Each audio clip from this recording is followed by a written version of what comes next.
Olá, bom dia! Já estou no ar com mais um Agro Pantanal. Nesta semana aconteceu um evento que discutiu os desafios, gargalos e as oportunidades para a sojicultura.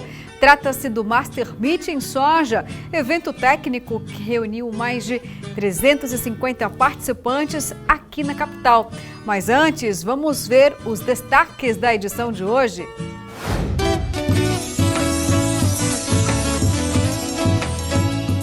Câmara de Vereadores de Cuiabá começa a apreciar mensagem da Prefeitura. É o projeto de lei que institui o Programa Municipal de Aquisição de Alimentos. É de tal importância porque você fortalece a economia no campo, fortalece o homem do campo, atende quem mais precisa e movimenta a economia voltada à agricultura familiar. Governo de Mato Grosso lança plano de ação para combate a incêndios florestais e também assina decreto que prevê o período de proibição do uso do fogo em Mato Grosso. O meio ambiente, ele precisa dessa proteção, temos que cumprir a lei brasileira, que é o Código Florestal, e isso é importante para as nossas relações comerciais, porque os clientes em todo o mundo, eles têm regras e cada vez mais duras de aquisição de produtos, na compra de carne, de soja, de tudo aquilo que com muita competência nós fazemos em Mato Grosso. Governo federal realiza força-tarefa para entregar 50 mil títulos de propriedade rural até o final deste mês. A gente já trabalha com mais confiança aqui agora, assim, que eu tenho título, tenho um documento no meu nome, aí é mais tranquilo. E no Papo com Café de hoje teremos no estúdio Célio Santos, secretário de Meio Ambiente e Desenvolvimento Rural Sustentável de Várzea Grande. E como não poderia faltar, vamos ter aquela receita saborosa para você preparar ainda hoje.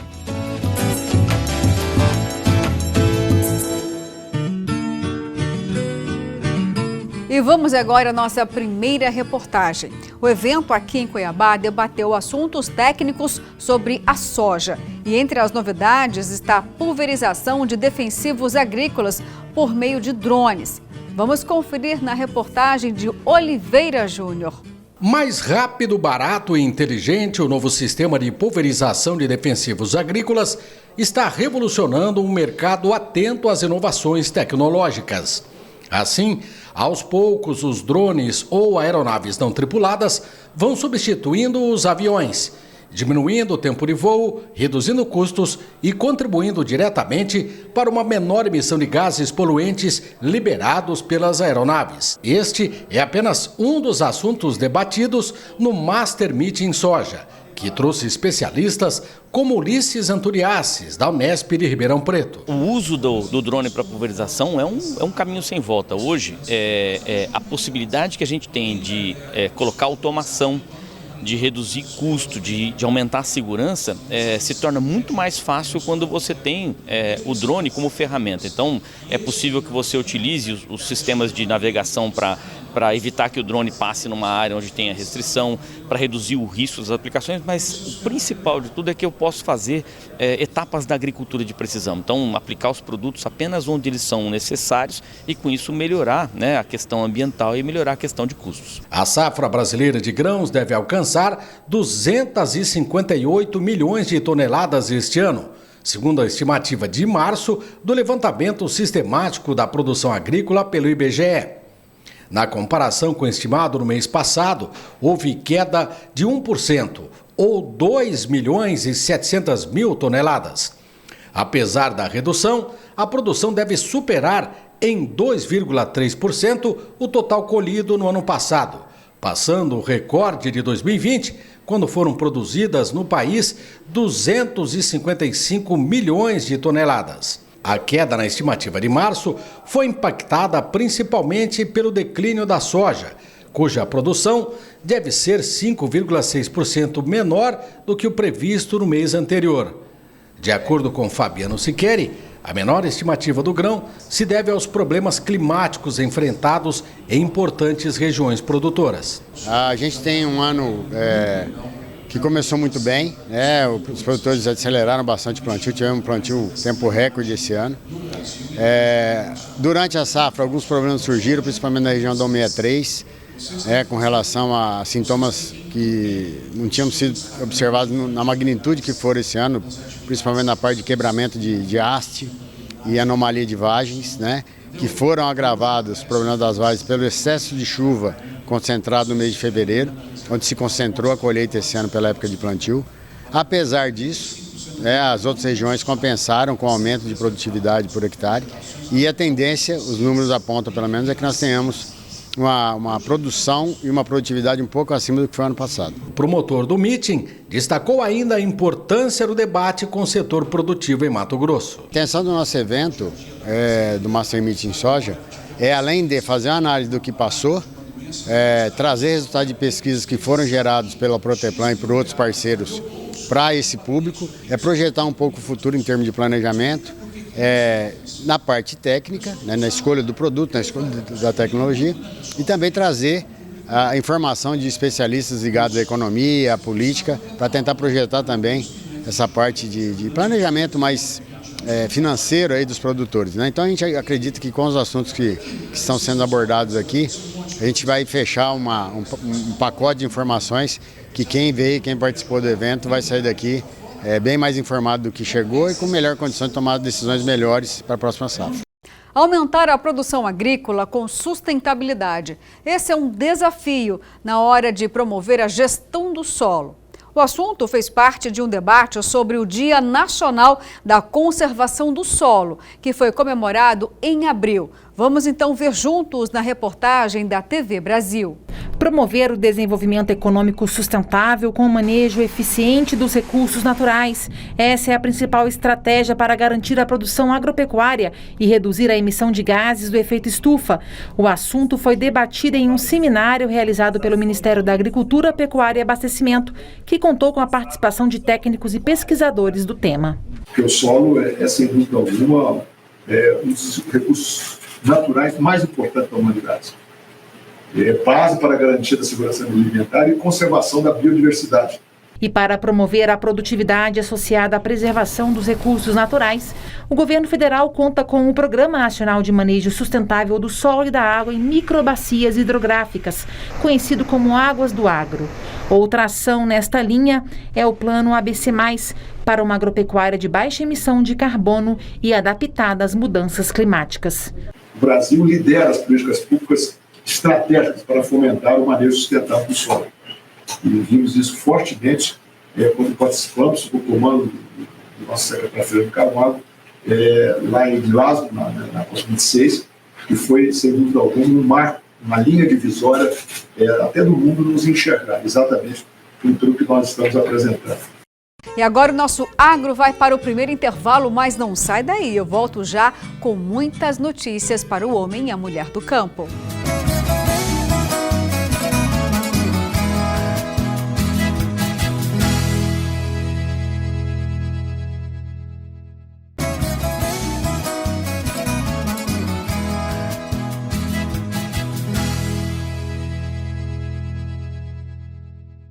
A Câmara de Vereadores de Cuiabá começou a apreciar uma mensagem da Prefeitura. É o projeto de lei que institui o Programa Municipal de Aquisição de Alimentos. Na prática, coloca mais comida na mesa dos cuiabanos mais necessitados e também de instituições.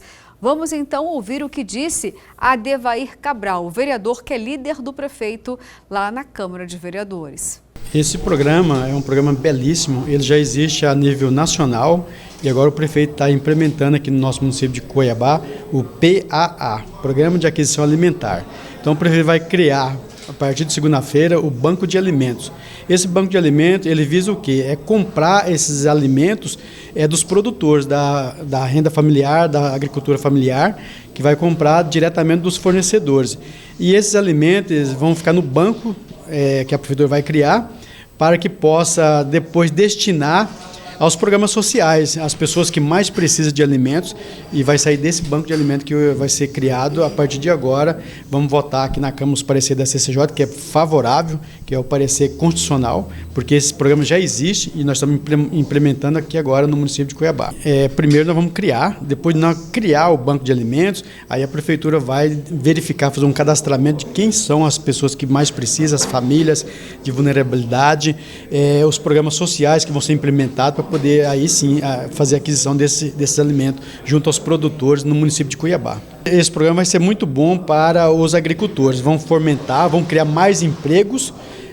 Os empresários da agricultura familiar vão poder vender diretamente os seus produtos para o banco de alimentos que vai ser criado, e também vai ser muito bom para os programas sociais, porque vai ter aonde pegar os alimentos, vai ter aonde adquirir seus alimentos, principalmente as ações sociais também que vão ser destinadas a essas pessoas, tudo gratuitamente. Bom, por enquanto ainda não está acontecendo na prática.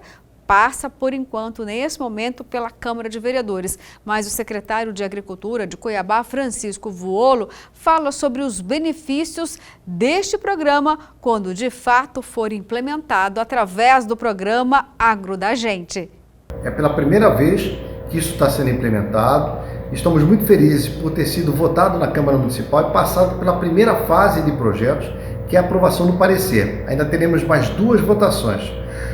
O PAA representará a oportunidade do Poder Público Municipal, por meio da nossa secretaria, de fazer a aquisição da produção do produtor de pequena propriedade, do produtor da agricultura familiar, diretamente no campo. E isso vai garantir a ele sustentabilidade, vai garantir a ele a melhoria em termos de renda, a fixação do homem no campo, além do que condições adequadas de valores e de preços, onde a figura do atravessador ela deixa de existir.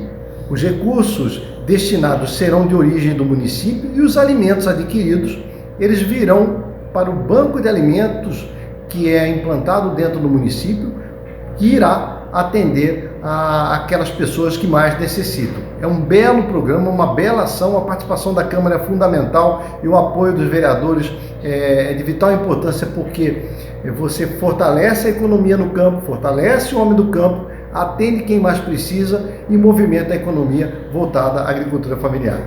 E agora chegou a hora do nosso quadro Mito ou Verdade deste domingo. Vamos ver na tela, então, qual a pergunta desse final de semana. Mito ou verdade, cuidados especiais devem ser tomados em relação à higiene e refrigeração dos alimentos? Bem, a resposta a gente vai conferir daqui a pouquinho, viu?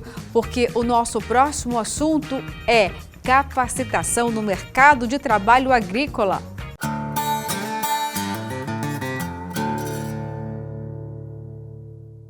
O Sistema FAMAT e os sindicatos rurais oferecem os seguintes cursos. Em Gaúcha do Norte tem produção de tomate, pimentão, pimenta, berinjela e jiló. Começa dia 2 de maio e vai até o dia 6. Informações pelo 6635821222. Em Primavera do Leste tem cultivo do maracujá. Começa dia 2 de maio e vai até o dia 6. Informações pelo 6634982008. Em Sorriso tem operação de tratores agrícolas, começando também no dia 2 e vai até o dia 6 de maio. Informações pelo 6635444723. Em Campo Novo do Parecis tem avicultura de postura. Começa dia 2 e vai até o dia 6 de maio. Informações pelo 6533822491. Em Juruena tem produção de leite com qualidade. Começa dia 5 de maio e vai até o dia 7. Informações pelo 6692473838. E agora vamos para mais um intervalo, mas é bem rapidinho. Daqui a pouco eu já estou de volta esperando por você.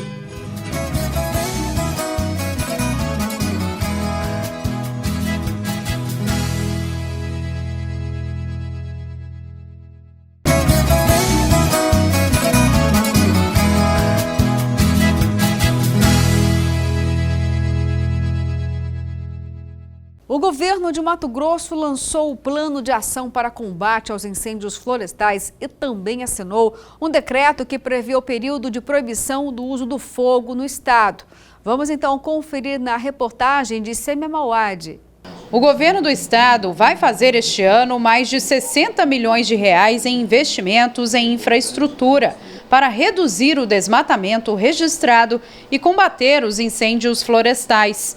Desse total, mais de 30 milhões vão ser destinados ao combate das chamas e 800 mil investidos na proteção da fauna. O meio ambiente, ele precisa dessa proteção, temos que cumprir a lei brasileira, que é o Código Florestal, e isso é importante para as nossas relações comerciais, porque os clientes em todo o mundo, eles têm regras e cada vez mais duras de aquisição de produtos, na compra de carne, de soja, de tudo aquilo que com muita competência nós fazemos em Mato Grosso, mas a nossa imagem ambiental ela é fundamental para manter essas relações comerciais com grande parte dos países ao redor do mundo. Nos últimos 2 anos, o governo do estado vem investindo com foco na redução do desmatamento e dos incêndios florestais. Aqui na Baixada Cuiabana nós realizamos um trabalho mais aproximado das unidades mais importantes, como o Chapada dos Guimarães, o Parque Chapada dos Guimarães, Pantanal, nós temos um parque ali em Nobres também, né,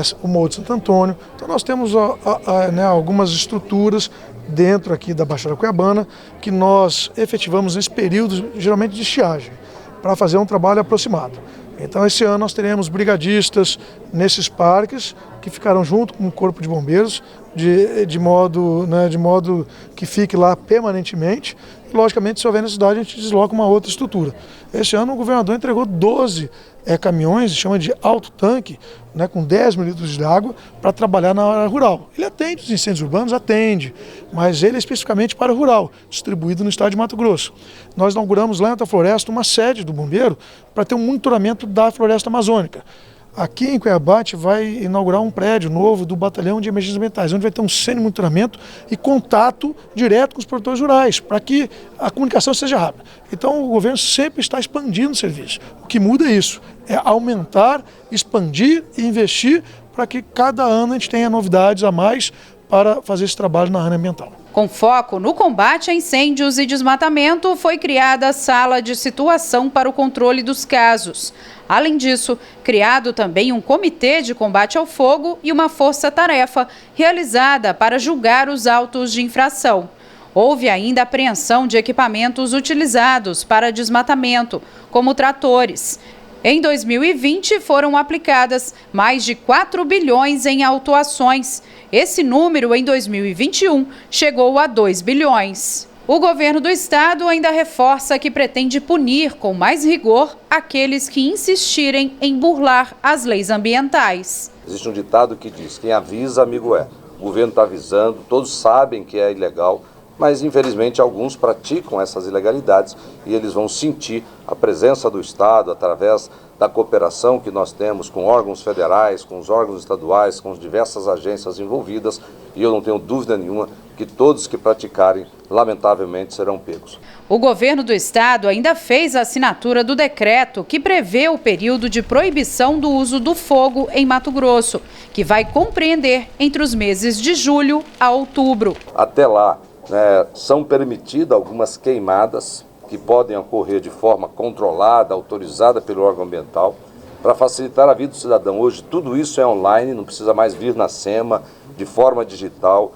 No máximo em 15 dias essas autorizações são concedidas. A taxa, nós reduzimos drasticamente o valor para que as pessoas possam, inclusive, se desejar, utilizar desse mecanismo que é previsto em lei dentro do período que vai até o mês de junho e a partir daí ficaria então proibido. Durante a entrevista, o governador do estado ainda falou sobre a visita do presidente Jair Bolsonaro, que deve ocorrer em Cuiabá na próxima semana. O parlamentar está sendo considerado um apoio duvidoso à candidatura do presidenciável. Já fui convidado, inclusive, para o evento pelas lideranças evangélicas. Então o senhor vai, né? Então, com certeza. O governador Mauro Mendes disse ainda que pretende não responder mais sobre o deputado federal José Medeiros, que em postagem chegou a afirmar que o governo faz uma gestão fake news, com notícias falsas. Senhores, eu tenho mais o que fazer do que comentar coisas de pessoas que para mim, não merece eu perder meu tempo. Eu acho que a imprensa devia parar de perder tempo, porque quem não produz resultado para a sociedade não merece usar o nosso tempo para isso. O governador encerrou falando sobre a criação de um grupo de trabalho para elaborar critérios para distribuição de maquinários e equipamentos por parte da Secretaria de Agricultura Familiar do Estado. A proposta é da Assembleia Legislativa. A falta de critérios estaria fazendo com que alguns prefeitos dos municípios do interior utilizassem esses maquinários para se beneficiar durante as eleições. Olha, fiscalizar prefeito é uma responsabilidade do Ministério Público e da Câmara de Vereadores. Não é uma responsabilidade do governo do Estado. E o governo federal está realizando uma força-tarefa para entregar 50 mil títulos de propriedade rural até o final deste mês. É o Abril Verde e Amarelo, que pretende acelerar a regularização fundiária em todo o país. Vamos juntos conferir na reportagem da TV Brasil. O agricultor Raimundo vive há 20 anos no assentamento Cunha. Na propriedade, ele planta mexerica, além de outras culturas como milho, feijão e mandioca. Há uma semana, recebeu o tão esperado título definitivo da terra e, para ele, o documento representa segurança. A gente já trabalha com mais confiança aqui agora, assim, que eu tenho o título, tenho o documento no meu nome, aí é mais tranquilo, né? O assentamento Cunha, localizado na cidade ocidental, em torno do Distrito Federal, tem hoje 62 famílias. Muitas delas aguardam o documento há décadas. Só a gente mesmo que sabe o valor e a felicidade que a gente tem, né? Porque a pessoa está com o título na mão, é saber que a terra é sua agora, né? De 2019 a março deste ano, já foram emitidos mais de 337 mil títulos a beneficiários da reforma agrária. E este mês, o governo federal iniciou uma força-tarefa para entregar títulos de propriedade rural definitivos e provisórios em diversos estados brasileiros. O processo de regularização fundiária e de titulação é prioridade do governo federal. Somente no primeiro trimestre desse ano já foram mais de 60 mil documentos emitidos. E agora ir a campo e continuar nesse processo e também entregando à medida que isso for sendo produzido. Segundo o INCRA, na força-tarefa serão atendidos 2 grupos. As famílias que já estão assentadas em projetos ligados ao INCRA e pessoas que têm posse anterior a 2008 de suas terras e que nunca foram regularizadas. Para o Paulo, que também é produtor, o título da terra traz novas oportunidades de crescimento. Nós estamos aqui há mais de 20 anos, agora veio essa regularização que para a gente aqui, para a comunidade, para o assentamento é fantástico. Que a partir daqui a gente pode se autodenominar donos, mesmo pagando o título, ainda tem alguma pendência junto ao INCRA por questões de leis. Mas a partir de agora, com esse título na mão, a gente pode se sentir realmente empreendedores, produtores. Agora o nosso agro vai para um giro de notícias.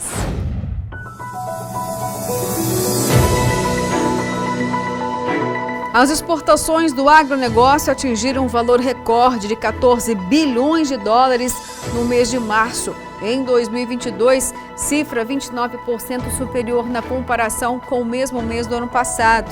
O aumento foi motivado pela elevação de mais de 27% nos preços dos produtos exportados pelo agronegócio.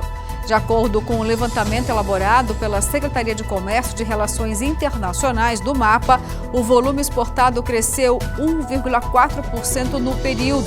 As exportações do agro representaram 50% de todo o valor exportado pelo país em março de 2022.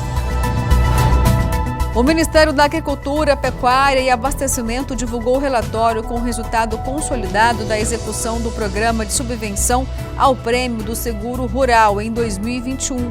Foram aplicados mais de R$ 1 bilhão em subvenção ao Prêmio do Seguro Rural, o que permitiu auxiliar financeiramente a contratação de mais de 217 mil apólices. Elas foram contratadas pelos produtores rurais em todas as regiões do país e totalizaram cerca de 14 milhões de hectares segurados. A Associação dos Criadores de Mato Grosso, Acrimate, lançou a programação oficial do Agricorte 2022, que será realizado nos dias 12 e 13 de maio em Cuiabá. O evento, que já está na sua segunda edição, vai reunir workshops e feira de negócios em um único lugar. O objetivo é ofertar conhecimento e tecnologias aos pecuaristas e promover o debate sobre o futuro e a sustentabilidade da cadeia produtiva da carne. O Agricorte faz parte de uma série de projetos e iniciativas da Acrimate para promover a integração dos produtores, visando o crescimento e o fortalecimento da pecuária de corte mato-grossense, que hoje é referência para o Brasil e o mundo. E agora o nosso agro vai para um rápido intervalo, mas na volta tem uma entrevista especial com o secretário de Agricultura de Várzea Grande. Eu espero por você.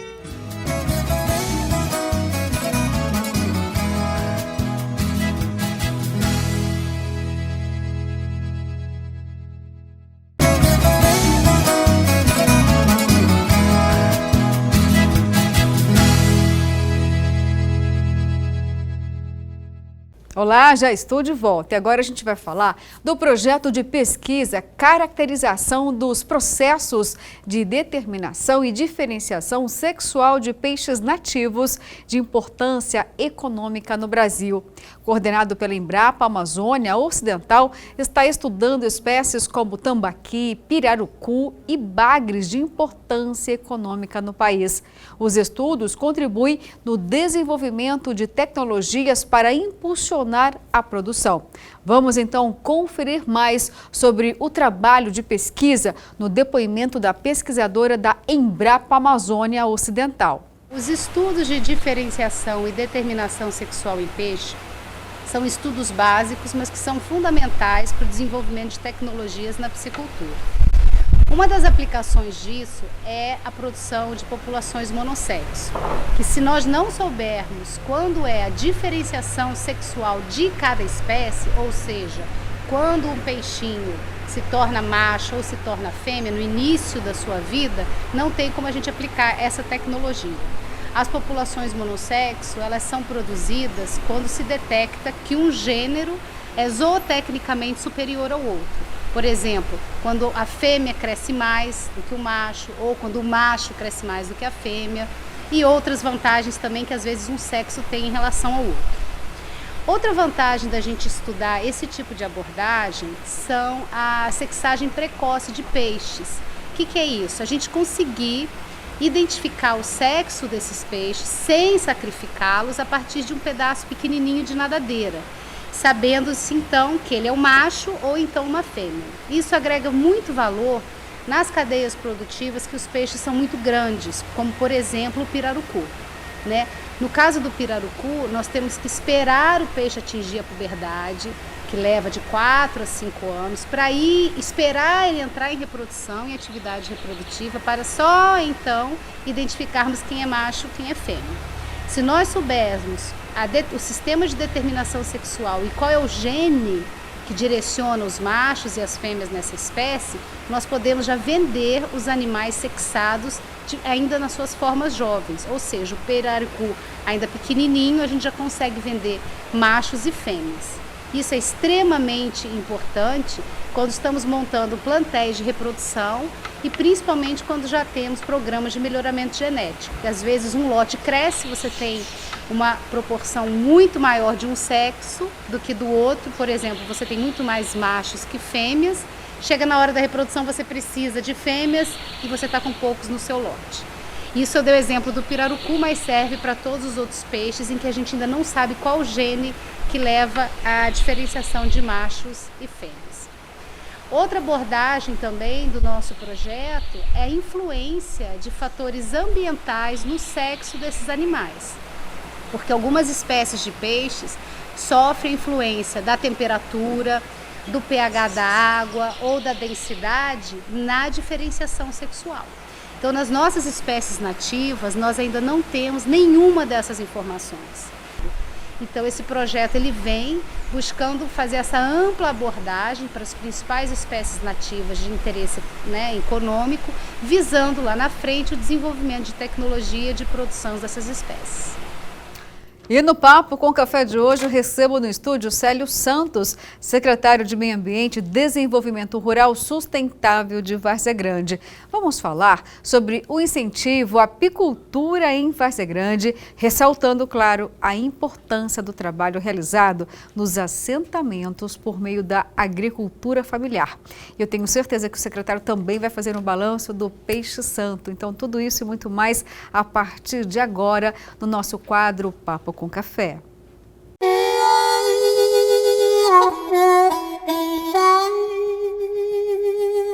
Começa agora a nossa entrevista especial, então, com o secretário de Várzea Grande. Bom dia, seja novamente muito bem-vindo aqui no estúdio.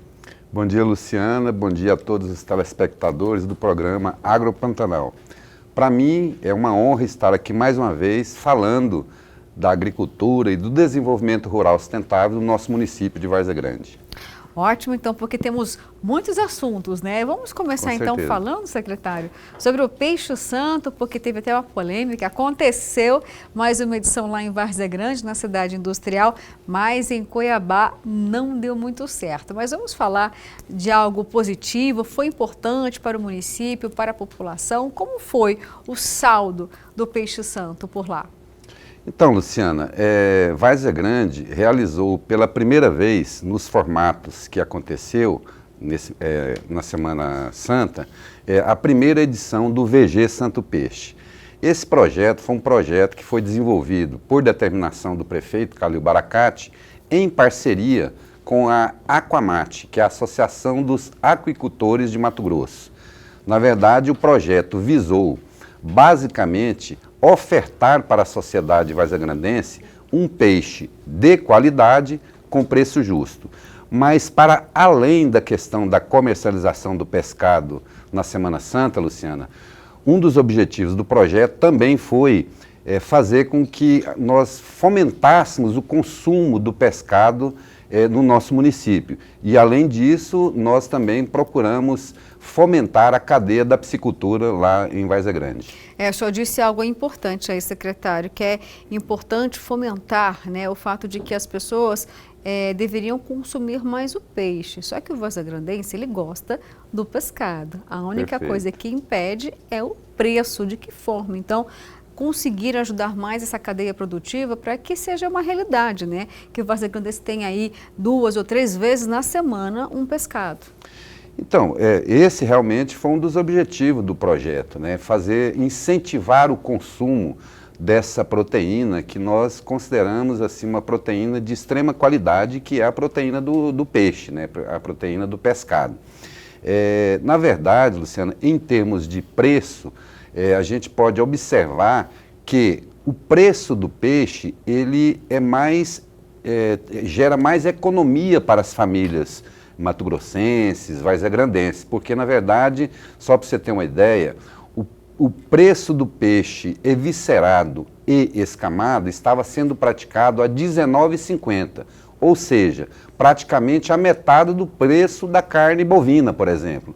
Então a questão do preço dessa proteína, que é a proteína do peixe, ela é uma questão atrativa. O que nós precisamos realmente é fazer com que a sociedade consuma mais essa proteína, que é a proteína que nós consideramos saudável, que é a proteína do peixe.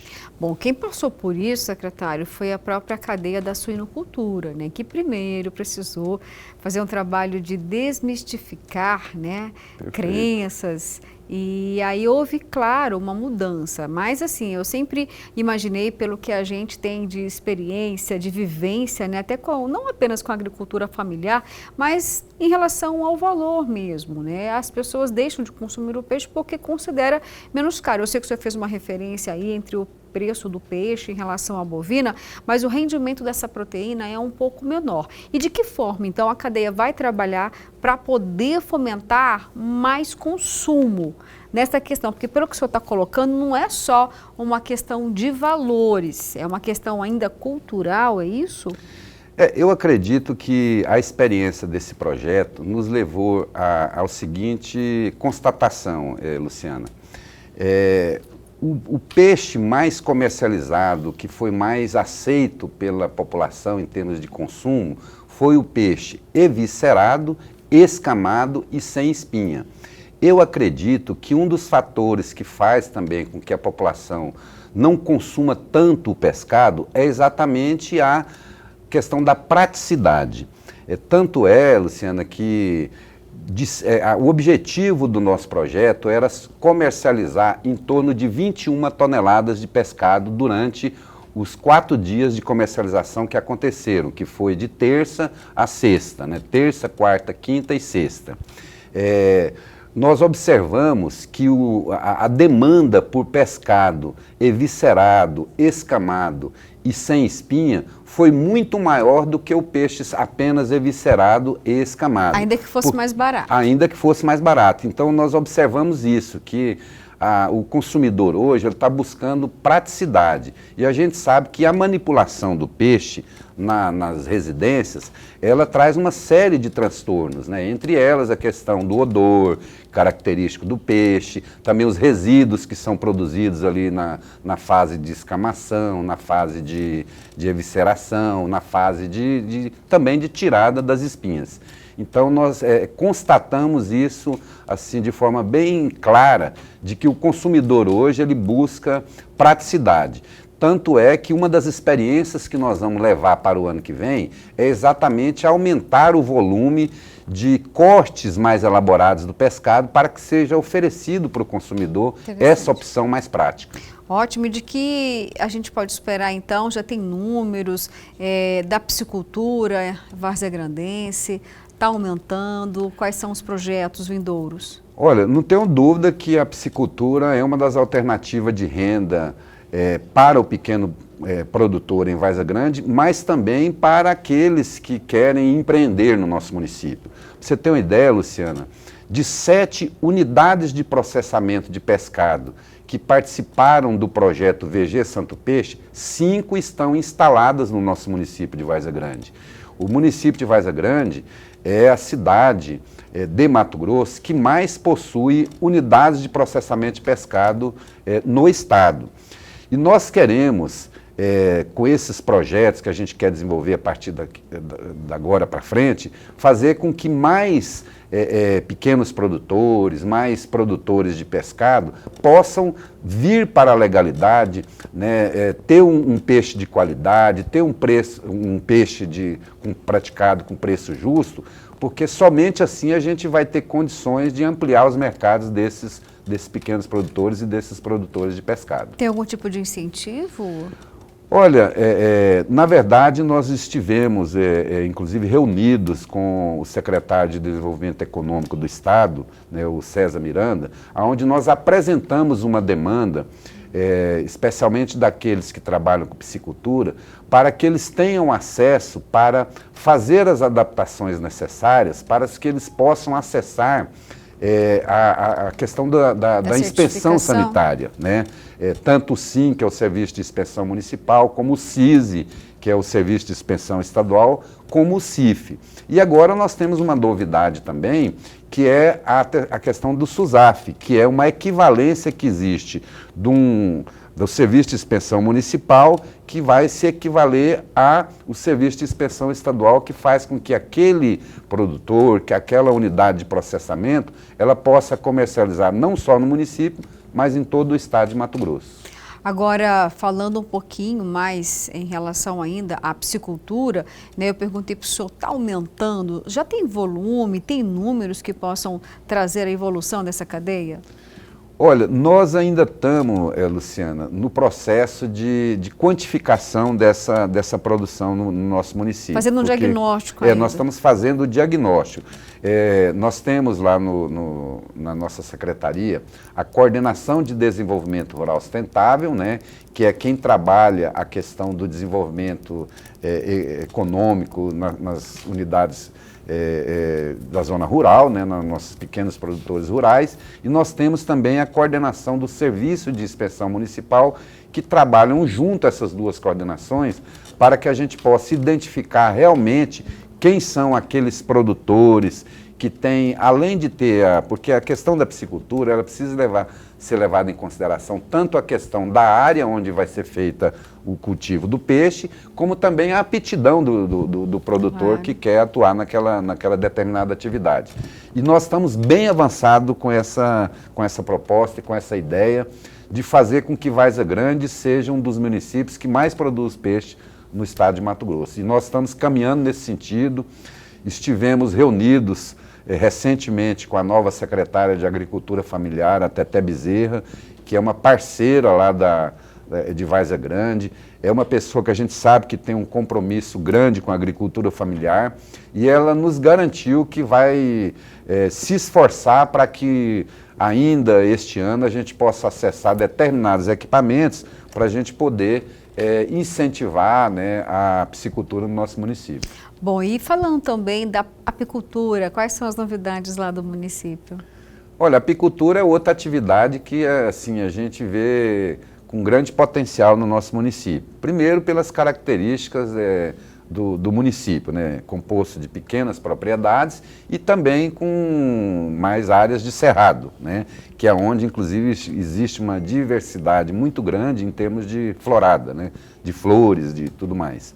E, recentemente, nós tivemos uma parceria com a SEAF, Secretaria de Agricultura Familiar do Estado, e nós distribuímos cerca de 200 caixas de abelha lá no nosso município, em diversas localidades, em diversas comunidades rurais. Mas, além da distribuição dessas caixas de abelha, Luciana, nós também, porque você tem que dar os equipamentos, os insumos, mas você tem que dar capacitação também para que esses produtores possam desenvolver essa atividade, né, da apicultura, que nós acreditamos muito lá em Várzea Grande. Distribuímos cerca de 200 caixas de abelha, realizamos cursos em parceria com o Senar para capacitar esses pequenos produtores que vão desenvolver essa atividade, mas nós temos um outro parceiro muito importante também, que é a Empaer, que lá tem técnicos assim, extremamente capacitados e estão também dando assistência técnica lá para os pequenos produtores que estão iniciando esse processo de cultivo, né, do mel, de desenvolvimento da apicultura lá no município. Só para você ter uma ideia, a gente fez um levantamento e a ideia é que a gente possa ainda, no mais tardar assim, no ano que vem, a gente possa estar produzindo lá em torno de, se não me engano, 5 mil quilos de mel por ano. Hoje entendeu? É quanto? Hoje nós temos uma produção pequena, em torno de 1.000 e poucos, né? Porque temos poucos produtores de mel lá. Certo. Né? Mas a ideia é fazer trabalhar forte na questão da produção do mel no nosso município. Tá certo, secretário. Então falamos sobre a piscicultura e a apicultura hoje lá em Várzea Grande. Agradeço a sua participação aqui no Agro Pantanal. Para mim foi uma honra estar aqui falando, né, dessas duas atividades que com certeza vão ajudar no desenvolvimento sustentável das nossas propriedades lá, dos nossos pequenos produtores rurais no nosso município de Várzea Grande. Muito obrigado, Luciana. Eu que agradeço. Bom, e agora chegou a hora de uma receita super tentadora para você fazer aí na sua cozinha, seja na fazenda ou aí na cidade, com sabores do Cerrado.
Mais uma super receita para você não ficar apenas com água na boca, hein? Mas com aquela disposição para fazer igualzinho aí na sua casa.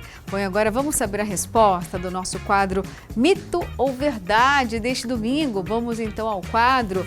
Cuidados especiais devem ser tomados em relação à higiene e refrigeração dos alimentos? Vamos então à resposta. Sim, é verdade, olha só. Frutas e vegetais devem ser higienizados com água e hipoclorito de sódio. O bicarbonato de sódio também funciona. Para cada 1 litro de água, 1 colher de sopa de hipoclorito ou então bicarbonato, deixando os alimentos de molho totalmente submersos por pelo menos 15 minutinhos. E após isso, enxaguar em água corrente, secar com papel toalha e consumir ou armazenar. Frutas e vegetais podem ser também armazenados em potes limpos, hermeticamente fechados, para aumentar o tempo de duração na geladeira. Essa é a dica de hoje, então, do nosso quadro Mito ou Verdade. E assim termina o nosso Agro Pantanal deste domingo. Obrigada mais uma vez pela sua companhia. E domingo que vem tem muito mais. Eu espero por você, sempre às 8 horas da manhã.